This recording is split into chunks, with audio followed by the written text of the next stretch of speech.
नमस्कार, मैं हूं केवल तामंग और आप देख रहे हैं खबर समय Sikkim.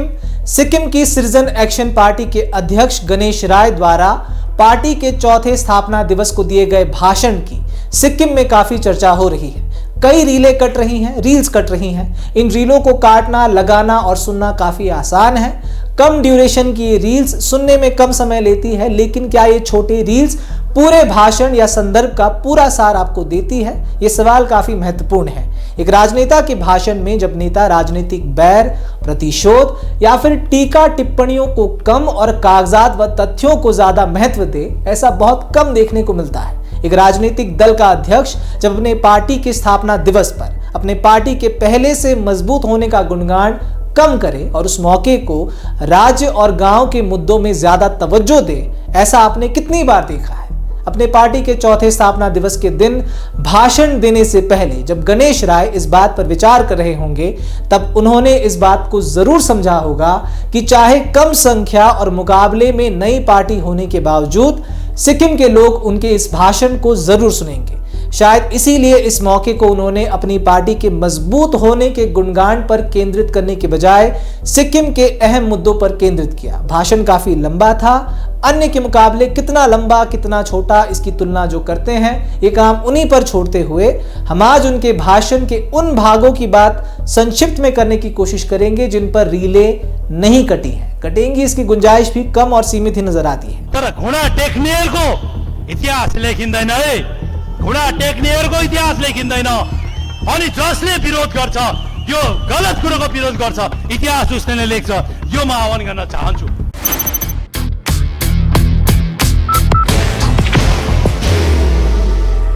There will only be one insignia. 26 जनवरी 2023 को इस सिटीजन एक्शन पार्टी का जन्म हुआ।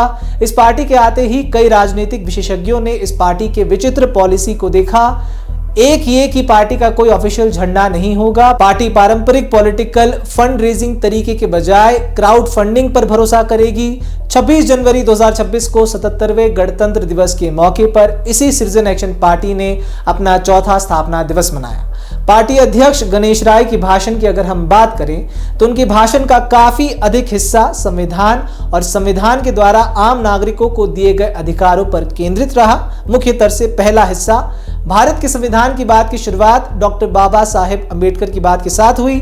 संक्षिप्त में इन पर बात करें तो गणेश राय ने समझाने की कोशिश की कि इस देश की जनता को, सिक्किम की जनता को एक गरिमाई जीवन जीने के लिए भारत के किसी भी एक आम नागरिक को जिन अधिकारों की जरूरत है, भोजन, स्वास्थ्य, शिक्षा, स्वच्छ पर्यावरण, निजता, आश्रय और आजीविका जैसी बुनियादी मानवीय जरूरतों के साथ समानता का अधिकार, स्वतंत्रता का अधिकार, शोषण के विरुद्ध अधिकार, शिक्षा का अधिकार, न्याय का अधिकार। देखा जाए तो पार्टी अध्यक्ष गणेश राय ने अपना लगभग पूरा भाषण ही इन अधिकारों पर केंद्रित किया।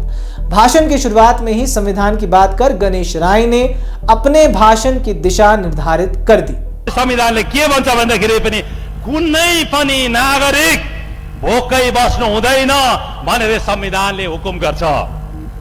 सबैको जीविका चलाउनको निम्ति चाहिँ साधन सुनिश्चित गर, प्रत्येकलाई रोजगार देऊ, प्रत्येकले कमाउनु पर्छ, यो मिलाउने जिम्मा चाहिँ सरकारको भनेर चाहिँ यो संविधानले सरकारलाई यो हुकुम गर्छ। स्वास्थ्य, शिक्षा अनि पोषणको सहयोग हुनुपर्छ भने हाम्रो खाली हामीले खानेकुरा खाँदाखेरि चाहिँ भुँडी भर्नु, पेट भर्नु मात्रै होइन, तर हामीले खाएको कुराहरू चाहिँ पौष्टिक हुनुपर्छ, पोषणयुक्त हुनुपर्छ भनेर संविधानले यो पनि भन्छ। असहाय, बेरोजगार र गरिबलाई सेवा गर्नु, उसलाई सहयोग पुर्याउनु पर्छ भनेर भनेको छ।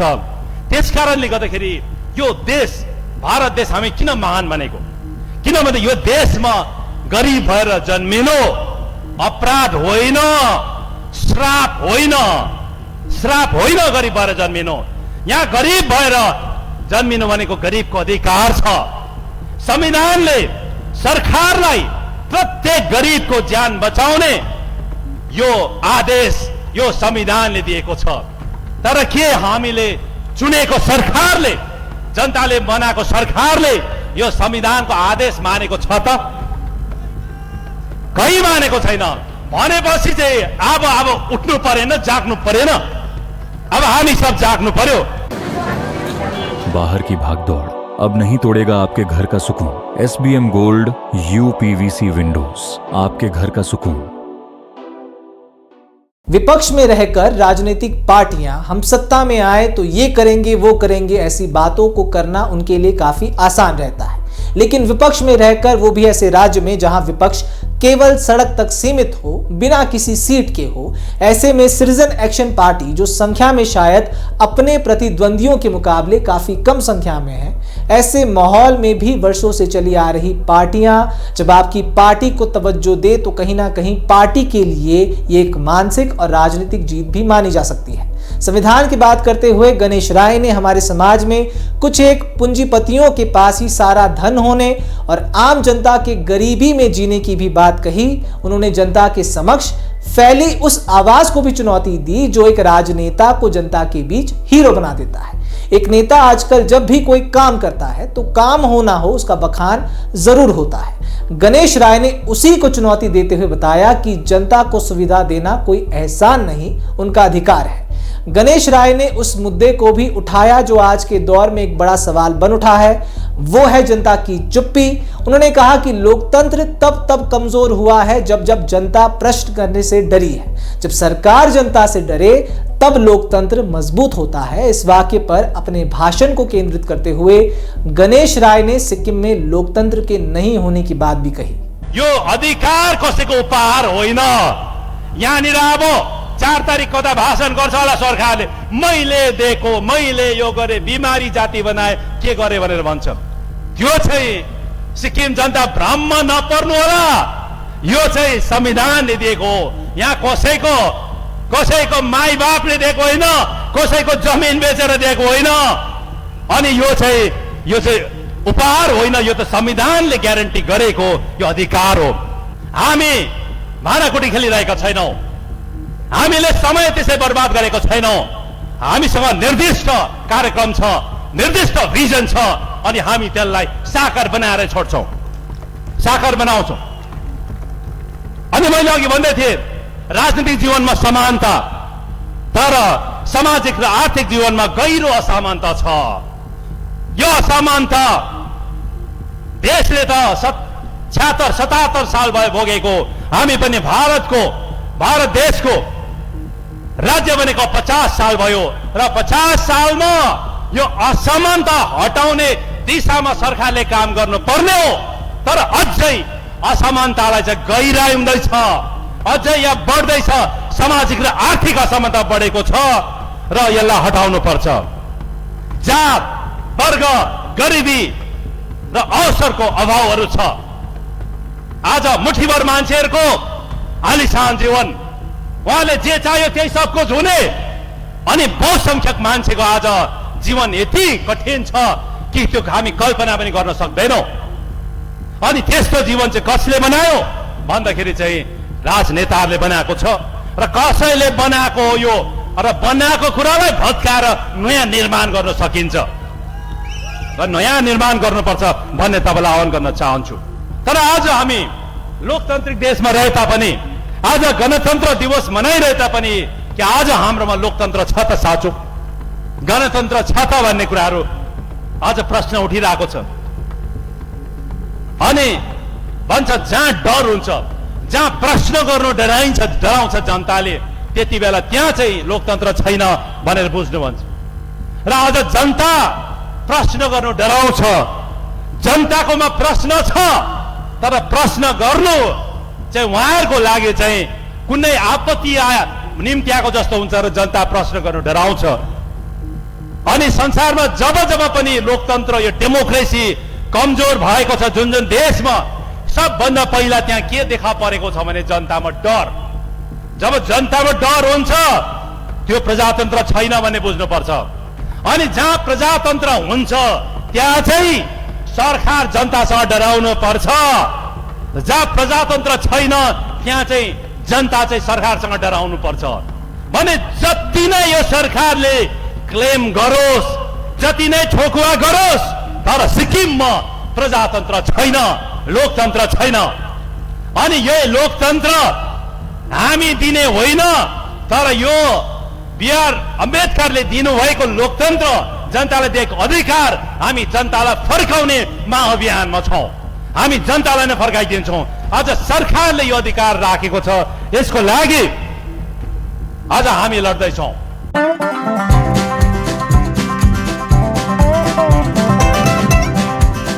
ड्रीमलैंड अम्यूजमेंट पार्क नियर फुलबाड़ी बैरेज, सिलीगुड़ी। कैप अध्यक्ष गणेश राय ने फिलोसोफर की बात करने के साथ साथ एनएसए अजीत डोभाल के एक भाषण का भी जिक्र करते हुए सुशासन की बात कही, जिसके बाद उन्होंने अपने शेष भाषण को गुड गवर्नेंस और बैड गवर्नेंस पर ही केंद्रित रखा।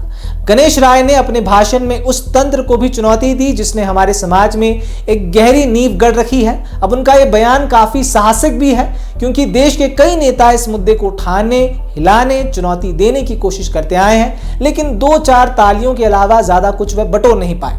गणेश राय ने सुशासन का तर्क देते हुए समझाने की कोशिश की कि राज्य का विकास किसी ओहदे पर अपने करीबी, अपनी जात के, अपने धर्म के या फिर अपने जान पहचान के पहुंचने से नहीं होती है। फिलोसोफर दार्शनिक जोन लक भनिन्छ, उहाँले भन्नुभएको छ, जब सरकारले चाहिँ जनताको प्राकृतिक अधिकार भन्छ नेचुरल राइट्स को सुरक्षा गर्नु सक्दैन भने त्यति बेला जनता उठेर त्यो सरकारको विरोध गर्नुपर्छ भनेर उहाँले भनेको छ।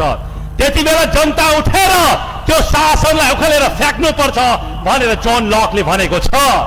र आजको सरकारले जनताको प्राकृतिक अधिकार, नेचुरल राइट्स साथै यो संविधानले दिएको अधिकारको सुरक्षा गरेको छैन। त्यसकारणले गर्दाखेरि पो यो सरकारलाई उखेलेर फ्याक्ने हो त। हामीलो अनुहार मिलेन, जात मिलेन, धर्म मिलेन भन्ने हाम्रो कुराकानी होइन। अहिले त कुराकानी गर्छ नि खालि त्यो जातको कुरा, तर यो अधिकारहरू चाहिँ हनन भएको छ। त्यसको लागि चाहिँ हामीले कम्बर कस्नुपर्छ र एउटा प्रण गरौँ, 29 मा कुनै हालतमा पनि एसकेएम सरकारमा जानु हुँदैन, पुग्नु हुँदैन, रोक्नु पर्छ। त्यसको लागि सबै शक्ति लाउनु पर्छ, सारा सिक्किमेलाई आह्वान गर्नुपर्छ भन्ने म तपाईलाई आह्वान गर्न चाहन्छु। भारतको एनएसए भन्छ national security adviser Ajit Doval, उहाँले केही दिन अगाडि भाषण गर्नुहुँदै थियो, उहाँको मैले भाषण सुने।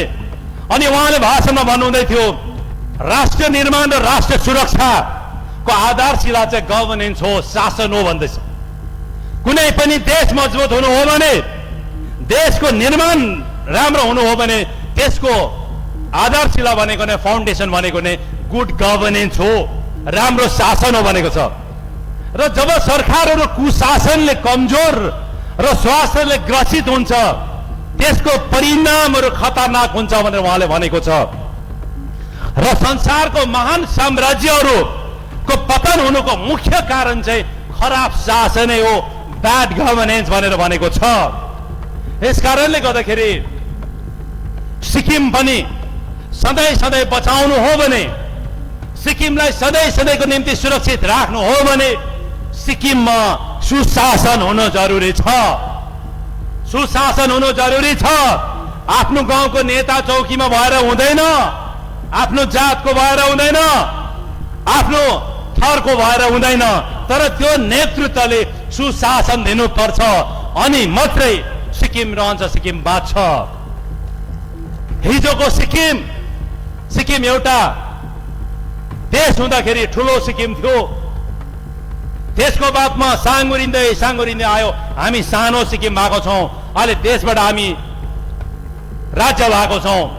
अनि यस्तै कुशासन नै सिक्किममा चलिरह्यो, यस्तै शासन रह्यो भने सिक्किम एक दिन सिक्किमेले गुमाउनु पर्छ, गुमाउने अवस्था आउँछ। त्यसकारणले गर्दाखेरि चाहिँ यो अजित डोभालको भनाई, एनएसए को भनाईलाई चाहिँ सारा सिक्किमेले अति नै गम्भीर लिनुपर्छ, सिक्किमको राजनीतिज्ञहरूले अति नै गम्भीर लिनुपर्छ भन्ने पनि म आह्वान गर्न चाहन्छु।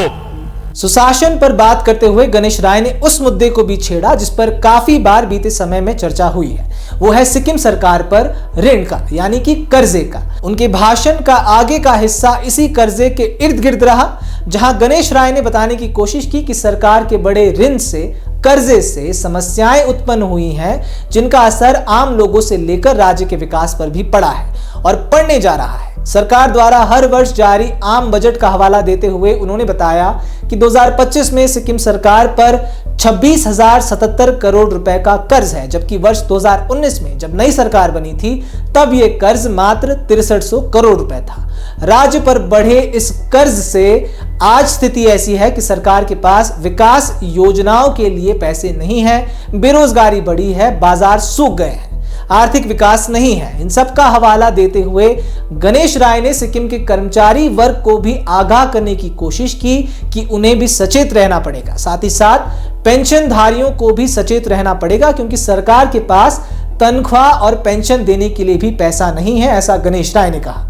उन्होंने आरोप लगाया कि आज सिक्किम सरकार केंद्र द्वारा विकास परियोजनाओं के लिए भेजी जा रही धनराशि का इस्तेमाल तनख्वाह और पेंशन देने के लिए कर रही है। इसका सीधा असर सिक्किम में बढ़े टैक्स से देखने को मिलता है। लाइसेंस फीस से लेकर टैक्सी चालकों पर बढ़े टैक्स का उदाहरण गणेश राय ने दिया है।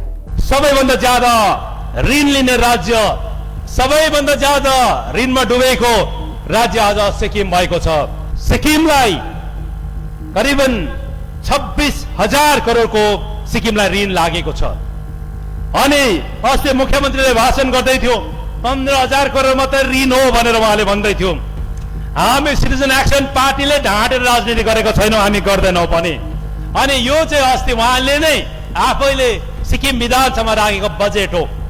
अनि यो बजेटमा स्पष्ट लेखेको छ कि सिक्किमको ऋण चाहिँ 26,077 करोड हो भनेर उहाँले बजेटमा एसेम्ब्लीमा राखेको दस्तावेज हो।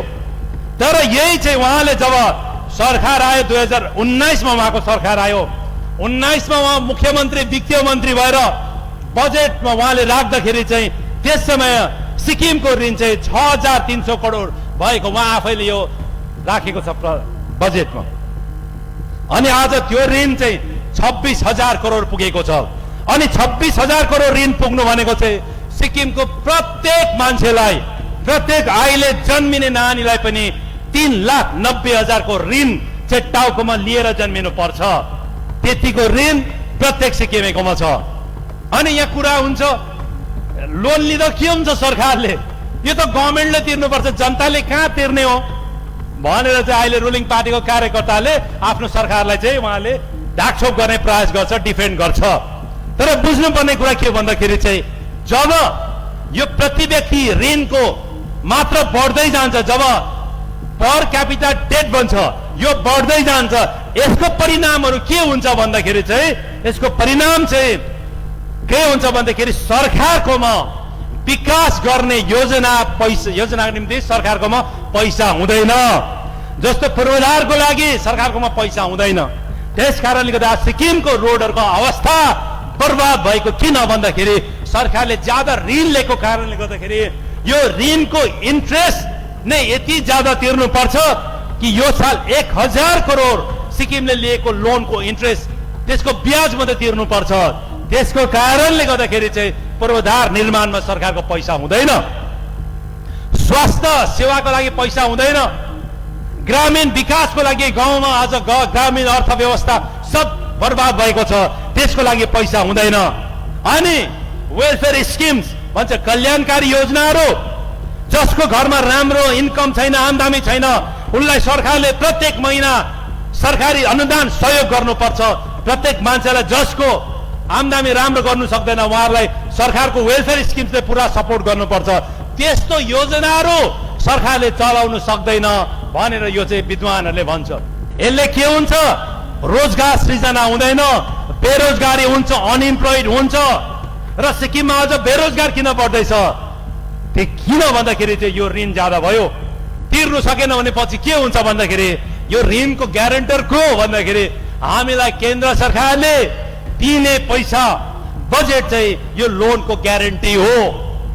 राज्य सरकारले तिर्नु सकेन भने सेन्ट्रलले स्टेटले पाउने पैसा दिल्लीबाट काटेर उताउता पठाइदिन्छ अनि हाम्रो हातमा केही पनि रहँदैन। अनि आज सबभन्दा सिक्किममा यस विषयमा चिन्ता सुर्ता चाहिँ सिक्किमको कर्मचारी वर्गले गर्नुपर्छ। सिक्किमको कर्मचारी वर्ग सचेत रहनुपर्छ, किनभने भोलिको दिनमा तपाईहरुले तलब नपाउने अवस्था आउँछ। पेन्सनधारीहरू जसले पेन्सन पाउँदैछ तपाईहरु अतिरै सचेत हुनुपर्छ। तपाईहरुले पेन्सन नपाउने अवस्थामा पुग्छ भोलि सिक्किम। किन पुग्छ भने सिक्किमको आफ्नो आयले, आफ्नो कमाइले, इन्कमले तलब दिनु पुग्दैन। सरकारको इन्कम यो पालि कति छ? सरकार आफैले अस्ति बजेटमा दिएको छ 3000 करोड इन्कम छ। तलब कति दिनुपर्छ? 4200 करोड। तलबै दिनुपर्ने 1200 करोड पुग्दैन। पेन्सन कति दिनुपर्छ? 1700 करोड। पेन्सनको त कुरै छोडौं, तलबै दिनु पुग्दैन। अनि कहाँबाट यो दिँदैछ भन्दाखेरि चाहिँ भारत सरकारले अहिले हामीलाई वर्षको 7000 8000 करोड चाहिँ सिक्किमको विकास गर, सिक्किमको गरिबको कल्याण गर, सिक्किमको रोड बनाऊ, सिक्किममा पानी पुर्याऊ, सिक्किमको कृषकहरूको आमदानी बढाऊ भनेर भारत सरकारले दिएको पैसा चाहिँ खर्लप्पै तलबमा पनि लादैछ। खर्लप्पै त्यही पैसा ल्याएर 1000 करोड ब्याङ्कको इन्ट्रेस्ट पनि त्यही पैसा तिर्दैछ। त्यही पैसा ल्याएर त्यही पैसाले साउथ कोरियाको कलाकार ल्याएर फार्दैछ। त्यही पैसाले इंग्ल्यान्डको ऱ्याप सिङ्गर्सहरूको कलाकार ल्याएर फार्दैछ। अनि त्यही पैसाले कहाँबाट ल्याएर अनि धर्मगुरुलाई ल्याएर बोल्नु लाउँदैछ, साक्षात भगवान हो तपाईको भनेर भन्दैछ। बाहिरबाट कलाकारले आएर साक्षात तपाईले सिक्किमले भगवान पाएछ भनेर त्यही पैसा उहाँले गर्दैछ। कैप अध्यक्ष गणेश राय ने राज्य के उस तंत्र को भी चुनौती देने की कोशिश की है। वो तंत्र जहां चुनावी मदद के बदले औहदा और पद देने की बात आम नजर आती है, खुले में होती है कि चुनाव में मदद की तो पद भी मिलेगा, सुविधा भी मिलेगी और गाड़ी भी मिलेगी। इन सभी को चुनौती देते हुए गणेश राय ने साफ कहा कि सुशासन में फिजूल खर्ची से बचना बेहद जरूरी है। फिजूल खर्ची से सरकार पर कर्ज और आम जनता पर बोझ बढ़ता है। उन्होंने एक छोटा सा उदाहरण दिया जिसमें उन्होंने राजनीतिक पार्टियों के झंडों पर तंज कसा और बताया कि एक पार्टी का झंडा करीब 500 रुपए का होता है, दिखने में आम कपड़े का बना हुआ, लेकिन ये ऐसा है कि सड़क पर पैसे फेंकने बराबर। इसीलिए उनकी पार्टी झंडा रहित पार्टी है। साथ ही सरकार द्वारा बनाए गए नए ओएसडी चेयरमैन और उन्हें दी गई सुविधाओं को भी उन्होंने फिजूल खर्ची के दायरे में रखा और कहा कि इसमें सरकार हर वर्ष 100 करोड़ रुपए खर्च करती है। अपने भाषण में जहां गणेश राय ने नेशनल सैंपल सर्वे के आंकड़े के साथ भारत में रहने के लिए सिक्किम को सबसे महंगी जगह बताते हुए हर वर्ग के प्रति व्यक्ति के सालाना खर्चे का आधिकारिक ब्यौरे का जिक्र किया, वहीं आगे उन्होंने सिक्किम को एक इकोनॉमिक पावर हाउस भी कहा और कहा कि आज जहां विश्व भर में तेल, पानी और खनिजों पर संग्राम है, युद्ध छिड़ा हुआ है, वहीं सिक्किम एक हिमालयी राज्य होने के बावजूद सुविधाओं के अभाव में है। हाइड्रो पावर प्रोजेक्ट्स का जिक्र करते हुए सिक्किम की बिजली सुविधा और उसके बड़े दाम और इसके कारणों का जिक्र उन्होंने किया और बताया कि सिक्किम के अधिकांश बिजली उपभोक्ताओं को मुफ्त में बिजली मिलनी चाहिए, लेकिन इसके विपरीत आज सिक्किम सरकार बाहर से बिजली खरीद रही है। हाथों में कैग की रिपोर्ट लेते हुए गणेश राय ने ये कहा। अब भाषण के अंत में कैप पार्टी अध्यक्ष गणेश राय ने सिक्किम में हो रहे कामों में मुख्यतर राज्य के बाहर के ठेकेदारों के होने की बात की और फिर राज्य में क्राइम रेट के बढ़ने, इनऑर्गेनिक को ऑर्गेनिक बताकर सर्टिफिकेट जारी करने से बिगड़ रही सिक्किम राज्य की छवि का भी जिक्र किया। इसके बाद उन्होंने सरकार पर स्टेट बैंक ऑफ सिक्किम को आरबीआई के अंडर ले जाने की तैयारी करने का भी आरोप लगाया। अब सिटीजन एक्शन पार्टी के अध्यक्ष गणेश राय के भाषण को अगर हम संक्षिप्त में समझें तो उनका ये भाषण काफी कैलकुलेटिव था, अपने आप को अलग राजनीति करने वाले बताने का था। संविधान, अधिकार, सरकार पर कर्ज और जनता के बीच अपनी पार्टी के ऊपर भरोसा को जगाने के लिए ही इस भाषण को इस प्रकार से प्रस्तुत किया गया। अंत में जब गणेश राय ने कहा कि घुटने टेकने वालों को इतिहास याद नहीं रखता है और कैप नेतृत्व करने के लिए तैयार है, तो इसी में इस भाषण का उद्देश्य कहीं ना कहीं साफ हो जाता है। तर घुँडा टेक्नेहरूको इतिहास लेखिँदैन है, घुँडा टेक्नेहरूको इतिहास लेखिँदैन। अनि जसले विरोध गर्छ, यो गलत कुरोको विरोध गर्छ, इतिहास उसले लेख्छ, यो म आह्वान गर्न चाहन्छु। गणेश राय ने अंत में भी उस तबके को चुनौती दी जो अक्सर पर्दे के पीछे से पार्टी को सहयोग की मांग करता है और पार्टी से आवाज उठाने की मांग करता है, जिन्हें आप अक्सर समस्याओं की खबरों के साथ बाय अ कंसर्न्ड सिटीजन के तौर पर देखते और सुनते आए हैं। उनको ही गणेश राय संबोधित करते हैं और आगे आने खुले में आकर पार्टी को सहयोग देने की अपील भी करते हैं। अब ये सच है कि विपक्ष की भी एक लोकतंत्र में बेहद अहम भूमिका रहती है, लेकिन ऐसे समय में जब कुछ भी कहने मात्र से आपको किसी विशेष दल और श्रेणी में डाल दिया जाता है, ऐसे माहौल में विपक्ष बनना भी आसान नहीं है, बेहद कठिन है, वो भी एक नई पार्टी के लिए। सिक्किम में सड़क तक सीमित विपक्ष के माहौल में राजनीतिक चर्चाओं के केंद्र में रहने वाली सिटीजन एक्शन पार्टी के अध्यक्ष गणेश राय के इस भाषण ने आज सिक्किम की राजनीतिक गलियारों में हलचल जरूर पैदा कर दी है। आप पार्टी का समर्थन दें या ना दें, भाषण में उठाए गए मुद्दों को जरूर सोचने पर आप मजबूर होंगे और यही इसका उद्देश्य भी था, ऐसा लगता है। तो फिलहाल आगे भी ऐसी खबरों और जानकारियों को लेकर आपके सामने बिल्कुल हम उपस्थित होते रहेंगे। आप हमारे साथ यूं ही बने रहें और देखते रहें खबर समय सिक्किम, हर समय खबर समय। धन्यवाद।